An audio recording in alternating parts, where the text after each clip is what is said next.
fait une dizaine d'années qu'on a travaillé vraiment plus l'inclusion et l'accessibilité au sens beaucoup plus large en prenant en compte un certain nombre de handicaps et de manière croissante année après année. On avait déjà à l'époque une plateforme par exemple qui pouvait accueillir les personnes en situation de handicap moteur et avec des problèmes de mobilité. L'ensemble du spectre des handicaps qu'on a pu essayer d'intégrer à notre travail d'accueil au sens large.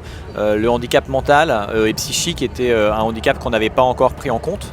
Et ça nous a semblé être une première réponse possible pour effectivement faire en sorte que des gens qui puissent présenter certains troubles soient en capacité, au moment où ils le souhaitent, de s'extraire de la foule, de l'énergie qui est celle d'un festival et d'avoir dans ces zones de pause sociale un espace qui soit plus adapté à les calmer, faire passer effectivement cet état de stress ou de crise qui peut survenir, on le sait.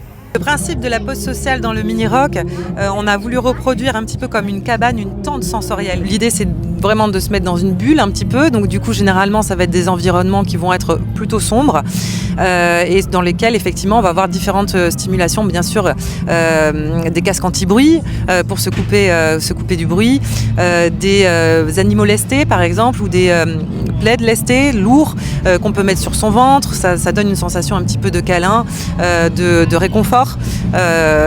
Des tangles, ce qu'on appelle en fait, ce sont des fidgets qu'on va tripoter entre les mains parce que parfois aussi quand il y a une surstimulation, on a besoin de tripouiller quelque chose entre les mains et donc c'est un petit peu le rôle de ces fidgets, des sabliers sensoriels qui permettent effectivement visuellement de s'apaiser. L'idée c'est au niveau des sens en fait, de travailler au niveau des sens pour apporter du calme, un retour au calme. Aujourd'hui, au niveau de l'inclusion, il y a beaucoup de choses qui sont faites au niveau de l'éducation. Quand on a un enfant, il est accompagné, il y a beaucoup de choses qui sont faites. Au niveau du sport aussi, beaucoup de choses qui sont faites.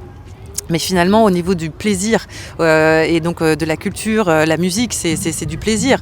Et donc, j'ai trouvé vraiment l'initiative très bonne de pouvoir dire, aujourd'hui, on va accueillir plein de festivaliers et certains festivaliers malheureusement n'y allaient pas parce qu'ils se disaient ça va être trop de stimuli, ça va être trop de choses, trop de bruit, trop de foule et puis finalement avec ces espaces de pause sociale ça ouvre le champ des possibles et ça je trouve ça vraiment génial. Cette année à Rock en Seine c'est la première année où on développe des espaces de pause sociale.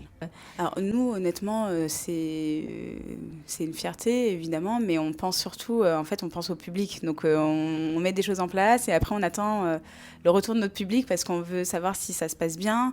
Donc oui, il y a une forme de fierté, mais aussi on est tout le temps en train de penser tout de suite à l'année suivante en fait. Donc là on l'a vu, on l'a mis en place et tout de suite j'étais en train de me projeter sur 2025 pour que ce soit encore mieux en fait.